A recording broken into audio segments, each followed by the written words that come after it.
Très heureuse de vous présenter cette émission, mesdames, demoiselles et messieurs.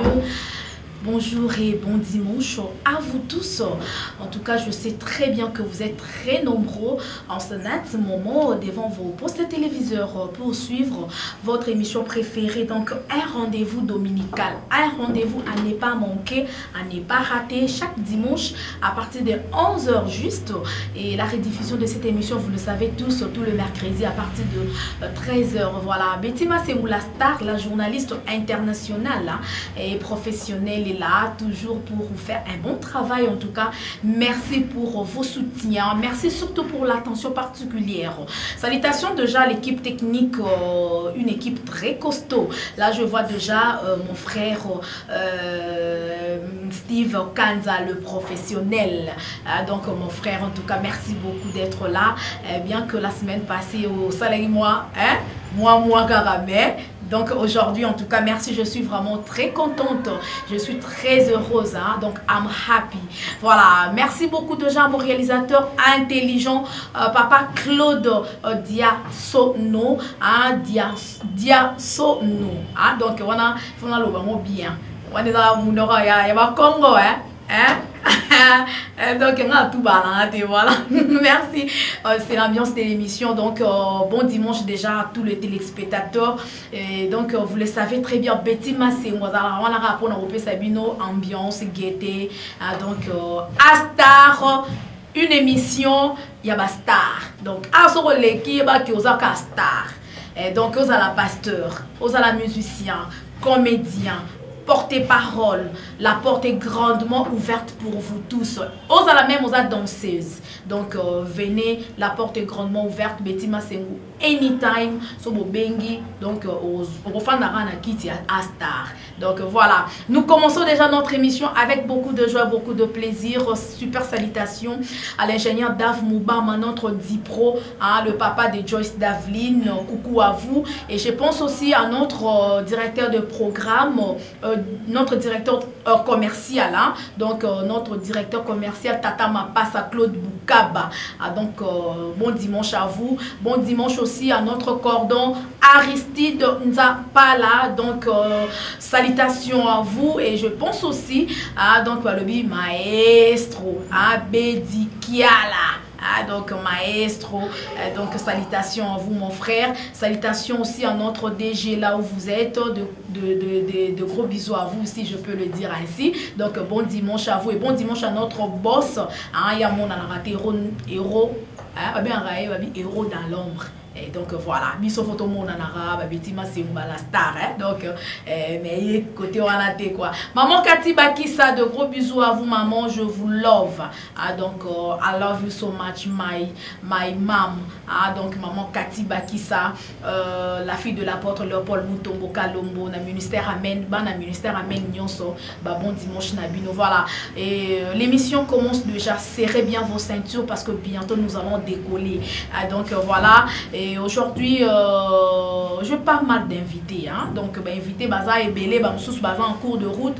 Dès que Basa la entrée na bango na plateau, Bogobo na bango, Maître Mao Majesta Balobi, les chorégraphes de Weranson Ego de la Forêt, à Ozana plateau, na ba danseuse ya Weranson, Bozo playback en pleine émission. Et donc, Nazapena Serge Becherel, l'artiste parolier, Ouassala. Une très belle chanson, hein, avec des pliques pour ma nuance. Et je suis aussi, hein, donc je reçois aussi un homme de Dieu, l'évangéliste Gauthier Bokeka.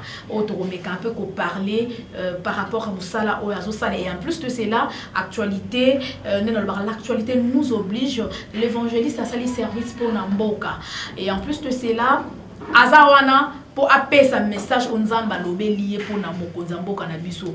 Vous allons savoir dans cette émission parce qu'il est déjà à mon extrême droit, déjà tout banana émission afin que l'artiste Moussous le temps bas côté la biso na plateau Junior Wendope déjà à Kozana biso azana nzela to éviter embouteillage en moza ndenge nini na dimanche à lelo Shomi na ngwele pe porter musicien animateur ya Robin Mundi Boupé il faut tozana na plateau mais bango nyoso ba kokota soki ba komi mais tozana bango déjà tozo banda émission voilà, l'actualité nous oblige, hein, on ne peut pas s'en passer. L'artiste Fally Ipupa déjà est à Kinshasa, ainsi que son orchestre F Victime.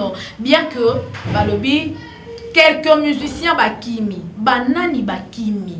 Tolobaki en émission tozalaki na Jonathan dimanche passé. Kabouya déjà demandé au yoka déjà ba rumeur, balobi que Kabouya a été et puis ba musicien Moussous ba été.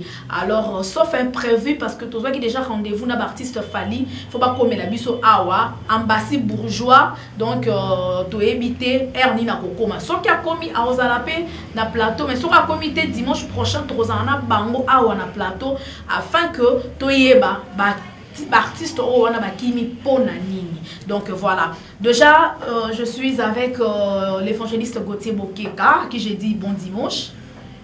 Oui, bon dimanche à vous aussi, Maman Betty. Oui, merci beaucoup. Bonne santé. Oui, santé ça va, toujours et par l'amour de Dieu. Parce qu'il y a Pessibiso, chargé à Moussala Naye. Alors, il y a mon représentant à Makoki à combattre la casse santé pour que tout soit possibilité au salon Moussala. Voilà, en tout cas, avec tout le respect, il faut qu'on appelle ça lunettes. Pour les lunettes, et là, tu as mis une mission de musicien. Donc, on a vraiment, on les a permis, mais on a ça, on a tout le talent, on a solo très bien. C'est pour la première fois, on a Astar, on a dimanche à Lelo, bien que on a une émission internet, tous à la Ranayo. Lelo, peuple de Dieu, et Zolandayo. Na émission information ni no memeli bango na dimanche à Lelo. Bon, Maman Betty na pesi na mbote na bandeko yo bazolanda ngana yo na moment oyo pe bazo servir biso na technique na pesi ba mbote pe nazongeli question na yo actualité oyo na yeli bandeko bazolanda biso na moment oyo ya liboso ezali Jésus Christ est vivant. Il y a mibale concernant le pays na ordre nzamba pesa ngai ko sala service moko ya makasi. Oui. Ya ko utiliser mungwa likolo ya drapeau ya Congo, j'espère que ba image ezali pour lekisa pas na bino awa. OK. Donc en dehors ya wana ils appellent un message moko vraiment très efficace oyo nzamba pesa ngai concernant le président de la République. Oui. Bon, moi ba blocage eza mingi pour que message wana ko mabisika ya zali. Parce que mboka na biso Congo nous avons vraiment na notion à sunga bato bazo diriger mboka te. OK. Nous avons la notion à kumisaka bango mais ko sunga bango vraiment dans les bons exact. Voilà. Mais Nathalie image au ya service au salaki pour ko pambola Congo o utiliser qui drapeau ya mboka na biso, o utiliser mungwa, tout ça pourquoi? Bon, ezanga ite na jango na kati ya Bible selon toujours l'ordre de Dieu. Na jango j'espère que na moyenne minute yawa dans le livre yango il y a 2 rois chapitre 2 versets 19 à 22. Bible lobby les gens de la ville dit à Élisée voici les séjours de la ville est bon comme les voit mon Seigneur mais les eaux sont mauvaises et le pays est stérile. Il dit apportez-moi un plan neuf et mettez du sel et il le lui apportait et alla vers la source des eaux. Et il jeta du ciel et dit ainsi parle l'Éternel. J'assainis ces eaux, il ne proviendra plus du mort, ni plus mort, ni stérile. Voilà. Nasuka nango, alobanza melobi, oyo Élisée, alobaki, yango esalamaki. Ok. Donc, na kati yambo kanabiso, oza congolaise, et bandeko bazolanda ba congolais, bazana ba congolaise. Donc, tu dis que Congo est koufa pe, ils continuer à koufa rakaka. Voilà. Alors, le col nzamba za na bolingwa lingi mboka o mingi a utiliser ngai pour na ko désinfecter microbe nyonso o basala nzambe ya lokuta baleka na mboka oyo. Voilà. Pe ba politicien mitema ya likundu ya mabe ko yiba mbongo ya peuple bazo travailler pour na ba intérêt na bango batonga ba immeuble baso mabituka ba bala ba 10e femme et non pour na intérêt ya population. Voilà. Nzamba tsaki ngai na désinfecter mboka na ko utiliser mungwa selon passage biblique oyo na otiko sala lecture. Voilà. Mais pourquoi lobi que mboka o soki e kufa Congo soki e baby eza pona ba politicien eza pona ba pasteur ba faux pasteur. De babo mboka oyo. Oui, Maman Betty na kati ya mboka nyonso na pesi non numéro na nga peut-être bato yo bolanda bozana besoin ya ko benga pour na message oyo fait comme la pe mokonzi ya mboka. Voilà. Ton numéro na ngeza lui plus 243 81 72 18 8 encore 42. On a répété, plus 243, 81, 72, 18, 8 encore, 42. Les révérends évangélistes, Gauthier Okeka. Donc, Maman Betty, nous avons une question. Dans Kati Yamboka Nyonso, si vous avez bien remarqué Bilo Romissa. Et là, Kaliboso, au monde, les dirigeants Yamboka, Yami Balé, population Yamboka, Yamisa Tezali, richesse Yamboka. Alors, marche Yamalam, Yamboka, ils ont deux tendances dans Yamboka Nyonso. Tendance à Liboso, tendance politique, la tendance ecclésiastique. C'est pourquoi même dans Kati Passage au monde, Mai Yamboka ezaki ya kobeba. Oh, raison peut-être ça qui mai Yamboka na ebeba ezali par rapport à ba dirigeant spirituel na physique au ba dirigeant qui. Voilà, merci. Je vais revenir à vous l'homme des dieux. Là retournons d'abord du côté de la régie hein. Donc je vous propose de suivre un élément comme ça toujours ya Moussa Nanza mais service wana ndenge nini asali po pambola Congo ata basali na nzambe ya maloya lokuta babebisa ki Congo pona lokoso ya mbongo pona ba intérêt personnel na bango ata ba politicien pe ya mabe ya motema likunu hein de balobaka donc ya motema mabe donc balingi Congo bongate balinga ba peuple congolais aza toujours na pasi alors l'homme de Dieu à bénir Congo bolanda service wana et nous allons nous retrouver juste après pour se séparer avec l'homme de Dieu et puis apesana nous message wana tolinto lo alobango na kati ya émission afin que mutu nyonso akoyo kaza pembeni ya président de la République a commisé là et pour l'homme de Dieu pendant a besoin ba yambaye et que ça a vraiment une chose meilleure. Voilà, c'est parti et on se retrouve juste après pour la suite de cette émission. Voilà, play.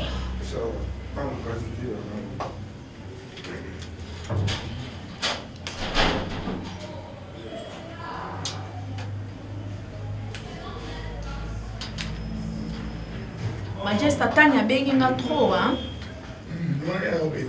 Ah? So benga vraiment fallait ko yamba e ko ya commit on yamba e de dakati bonjour on fait des signes je vais répéter sigeli natika zo ka téléphone majesté même so ko benga même so ko bengo ya mbika ba mo pe banda kala Emso akoi pembeni. Anika bamania, anika bamatapu, anika bamani. Ko matapu wata. So ni siwe ndime manangoka. Kuno ndio ni amaliza.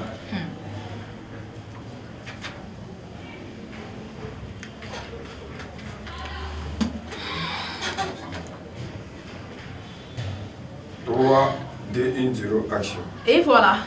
De retour déjà sur ces beaux plateaux de l'émission Astar. Toujours avec moi Betty Massimo la star, l'homme des dieux. Félicitations et bravo. Hein? Merci. Mon service au Salipo Namboka en tout cas. Je sais pas, un dernier message. Et puis, vision wana. Prophétie au Nzamba Lobelio pour la présidente de la République et Zanini rapidement parce que Tokomi Nasuka Poto Kabwana to Yamba invité Moussous Baza déjà dans nos murs. Bon, Maman Betty, vraiment, on a trouvé un mot polité, message au Nzamba Pessi Mokondiamboka, pour exposer en gros na télévision, ils ont vraiment respecté. Les systèmes na mona comment au salama mingi na basala Nzamba. Mais so ba oyamba ote net au sengi audience kuna ba kiza réception ba yamba ote. Donc pas attendre la TV le roi papa la biso kabunu laisse le baki message na télévision tipo ko Nzamboka lukie. Bon, ma bête et ça pas Steve hein papa Claude. On l'a bien mon quand même ce message comme la présidente de la République n'est pas yamba. Oui, Maman Betty, vous en avez raison mais d'autre part ils ont vraiment bon côté que message ya Mokondiamboka aza garant. Yamboka to ya nation pour exposer en gros na télévision. Voilà un numéro de mais bandeko baza pembe na ye basunga parce que tout le monde a Mokondiamboka ayambaka ba comédien, ayambaka ba musicien, mais pourquoi na ba biso ba jeune serviteur bazo qui peut bisoter pendant que Nzamba va utiliser biso makasi pour na mboko. Voilà. Donc rappeler numéro à contact à construire mboka to bien diriger mboka na ba sala Nzambe biso yo pas pesa biso chance de transmettre message pour Nzamba pesi pour na ye. Voilà. Donc numéro na nga téléphone et ça plus 243 81 72 18 8 encore 42. Na répété 80 plus 243 81 72 18 8 encore 42. Le révérend évangéliste Gauthier Okeka. Vraiment na sengi émission yo na numéro oyo ba komisa yango pa mokonza mboka naza na besoin na pesa ye message pour nzamba tindi merci beaucoup na ba mboka belé to mona ka ba bible soki nzamba lobi pour na mboka ba respectaka yango ba komisela kango mais na mboka na biso ya ka ndenge mususu voilà donc nzamba asunga en tout cas nzambe akosunga merci beaucoup l'homme de Dieu je crois que prochainement peso qui message ezali la porte est grandement ouverte au kabiangata moi 2 secondes na relancer pe message na bandengo nyonso o bazana ba problème ba na besoin mosala nzambe a prier pour na bango ba problème tout ezotungisa bino même maladie ya sida AVC Tiber tout ba règle douloureuse o ebiki okangama nango satana zo menacer yo bengaka na numéro wana plus 243 81 72 18 8 encore 42 non prier pour na yo pe au vivre le beau quand ça mena bon moina yo. Voilà, en tout cas merci programme ici je pense. Oui. Ba programme ba prière Nangomba.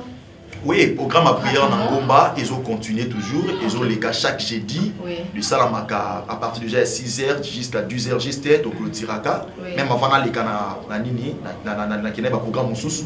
Donc il y a jeudi bezo Salam. Merci beaucoup l'homme de Dieu, l'évangéliste Gauthier Bokeka. Donc il a donné son numéro de téléphone anytime, ayamba téléphone yemoko so bengi ozwaye, ozana problème ezo tungisa yo.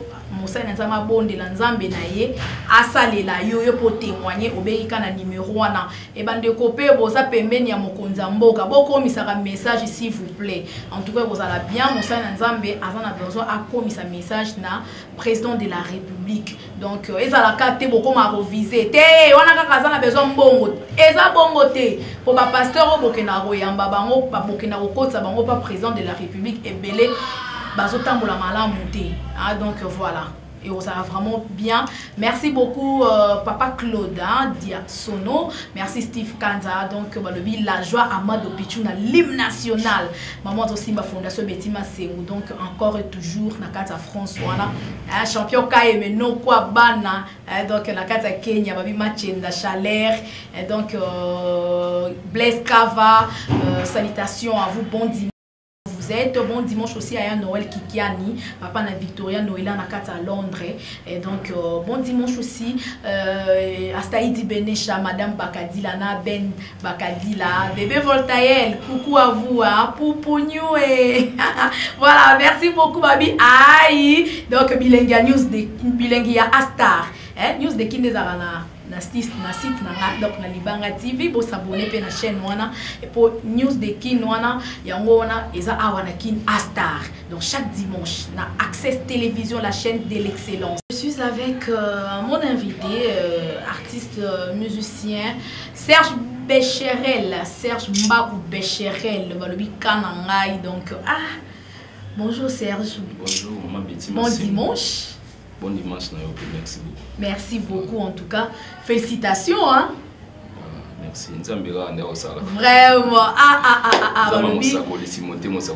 Vraiment Nzambe ya prophète Timothée Christo. Bon dimanche à vous prophète Timothée Christo de la part de Betima Sengu. Les élus de la montagne on s'appelle bon dimanche et je pense aussi à mon pasteur Olivier Temete mais de l'église Rehoboth. Donc bon dimanche à vous Daddy donc nalemba wana. Featuring avec Déplique Pomba. C'était d'abord comment? Ok, pensez qu'on a Déplique, l'artiste est basé belé, hein? Mon artiste est basé belé, bon, ici, il y a un noté, hein? Ok. Na wengi wana maison mais wengi BCBG wana yanda. Oui. On va papa na biso ba wenga son ba jibe piano ba père pe na oyo kino ba so encadré ba master na biso bazaza wana quoi. Voilà. Tant on a une idée à ça moi il a pensé quand même na ba mission na travailler na bango. Voilà. Ça on a Déplique après ensuite il y a ba mission super dans la bango na travailler na bango. Voilà. Vous êtes un artiste musicien en même temps vous êtes parolier. Au Pesa Banzem dans la musicien belé Ranson, Fali Poupa, Kofi Olomide, Déplique Pomba, Ibrator Pomba Oyo. Et donc Déplique Pomba Nuance, Ibrator Piana. Tous années pour la prochaine émission na Astar. Mais lelo Yomoko qui parlait foutate. Aussi décidé qu'à Banzem on ote que la bango Yomoko yemba. Il parlait de foot à pour la bataille pour l'Anzambi, Nzambi mort au foot, pour la bataille déception et déception. Voilà. On a des membres, ce sont à table des Zoloba, c'est lui qui dit la vérité pour clamer la justice. Okay. Et c'est la justice qui élève une nation. Moi, dans la vie, l'autre pour m'atteler, ce qui est bien, ça va pas, ça va pas, ça va pas, mais non. Na Congo tout ça, en tout cas, la baptiste, c'est un biseau. Et ça a vraiment problème. Le problème, c'est qu'il y a contact. Moi, je suis dans le richesse. La vie, concernant la baptiste, il y a un vie, notamment, il y a un lukayo. Tant que ça soit lukayo, on peut intégrer dans le monde. Voilà. Et là, ça va. Nous sommes moi, il y a des choses à moi, pour nous, nous sommes dans un neve. Voilà. Déjà, vous comprenez. Mais le groupe, ça y est, au tour bandaku, au sommet mituka, au bassa pembe, ma bébé bébé. Voilà. Donc, le problème est là. Donc, si je comprends bien, l'artiste musicien a libéré, il a bien été. Donc, il libéré, on a pas mon effort d'esprit. Donc, il y a un parolier, il y a un se retrouver, mais il y a un se retrouver dans le lobby à son miba. Donc, ils ont l'artiste, ils ont l'artiste, Oyo, récompense. Il y a un immeuble, il y a un basse pembe. Mon vie, et ça va un bon motif. Ok. Mon ika li solo. Moi, tout solo, non, boy. Dialogue avec Boussono et les important. Moi, dans la dibala, ma bébé, dans la politique, au moins, ils ont un dialogue, on va faire un cabao, ça, ensemble. Ils ont un mission à Bissot, tout ça. Moi, on a artiste. Moi, on a mission dans le Congo, autant que je suis solo. Pour moi, tout là, on a bango, tout là, on a bango, tout là, c'est que ma bébé, pour le soleil, on va battre. Ok. Elle va faire un bisou, mais on a masse, tout ça, on a bango. Mais là, ils ont un mission à Bissot, moi, il y a une gratitude des atouts. Voilà. Moi, il y a une gratitude. Moi, il y a vraiment un moko, car moko, il coupe, c'est que bon, ça fait un moto. Tam sipo pesa ki nze mwana ko sa tam nze mutu sala ngisa tam 6 mois musuba inane na lala ka ba pongiti mais tam sona kati pongiti tongo pona ya oluka tam so loko tam si yo so no ka bola no ka bo bando ni oye ko tam sona jour moko nesi nze munini opesa ba artiste musicien o sala dega masengo o yo moko to so fa lobi ke nze mwana nze mwana bina ba tsona na beta nze mususo abo na osutu kisaba pe bazali neti nze banze mu o ba somila masangi bien na ba wana o ba ko tsama ya musicien dans un bisayo ebele ba musicien nyonso yebi presque ba musicien yebi wana mutu master o kana pese mbo de ska de boss live en tout cas na ba ba bi OBM te wana vina wana te ai wana vina ngai so ndo to beti sura nzembo na pesa vina ngai efficace ayembela Bernadette Masengo na kopesa vina ngai efficace te na matoto sa na ye to betali sura bien moni libo mo isaka na bi mbolo ko kutumusika na zamba soko lukiye ate okako kutena gambela to betali sura moni papa lutumba na fa na télévision na papa lutumba azotala ka papa lutumba na dia baba ba cerveau mo da magique quoi faire son âme azobetali solo siko ya maloba mo bon so maloba wana ezute pas fait na ngamo efficace OK wana baba fait pena respect na pesi mbo de sikazala grand parolier mboka na biso banzembe akata pernatité aba vio meso pesi pernatité barata te ba via donc za ko idon na vio na donc na za wata ku par correspondant na yuka eka musika donc mais vie tout ça na pena bi donc maloba voilà penza to loba so ba parolier bazana bango to yebi ba parolier baza o ba pesa nzembo pesa li succès loko ba ve Vigas wana na ngaba ponga mona lemba tongo donc na yebi masolo ba Serge Becherel baza wana na parolier na biso mususu ya lemba wana o wa kufa personnam leader ka chama wazaki ko pesa faire là voilà o pesa faire nzembo te voilà to betona masolo kana ngai nzembo na bosa na déplique ngana olingana na avant to zongela yo je vous propose de suivre cette très belle chanson Kanangai de l'artiste musicien et parolier Serge Becherel, donc en featuring avec Déplique Pomba Nuance. C'est parti déjà, on se retrouve juste après. Voilà, play.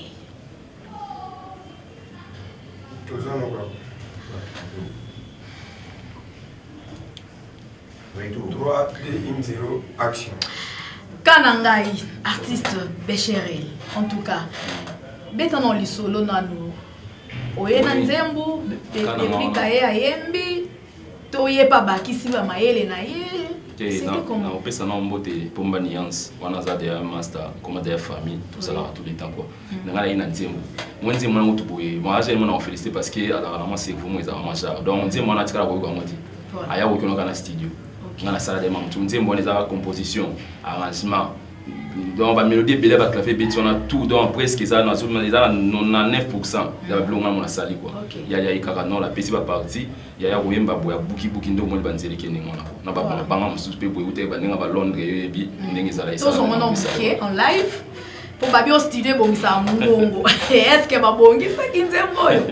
Mais avant mon temps. Toi maman ina yo mo kaka. Aïe.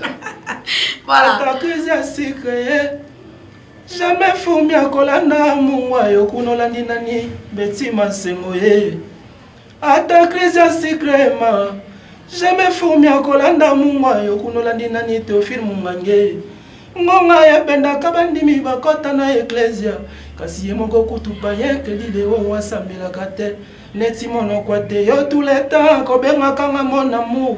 Zoka motema na ye andimana na ye kutu bolingo na ngai te. Ngoya o ye kelile ya bolingo te yo munganga sepelisa motema. Ifine munganga love. Ngoya o Théophile munganga sepelisa motema ya ifine munganga. Tete munganga nana munganga yangola zolela yangola zolela beti masengo mama yangola zolela majeza oko e grafe na ngai yangola zolela pajake o.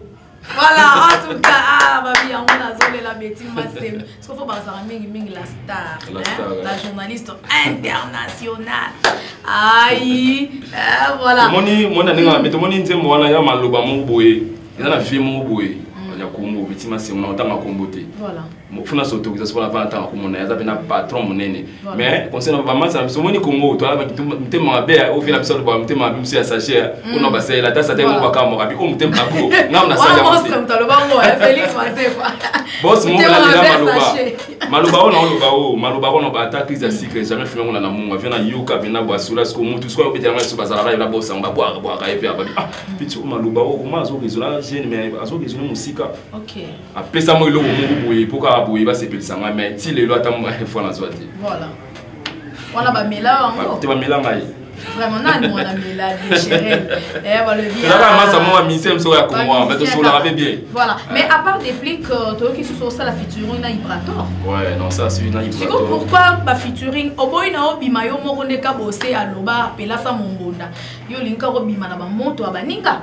Voilà, viens na biso pas le tout mana oka lobelo mo abi. Son mo kende mbangu. Kende yo moko mais son ke musika fu kena bato. OK.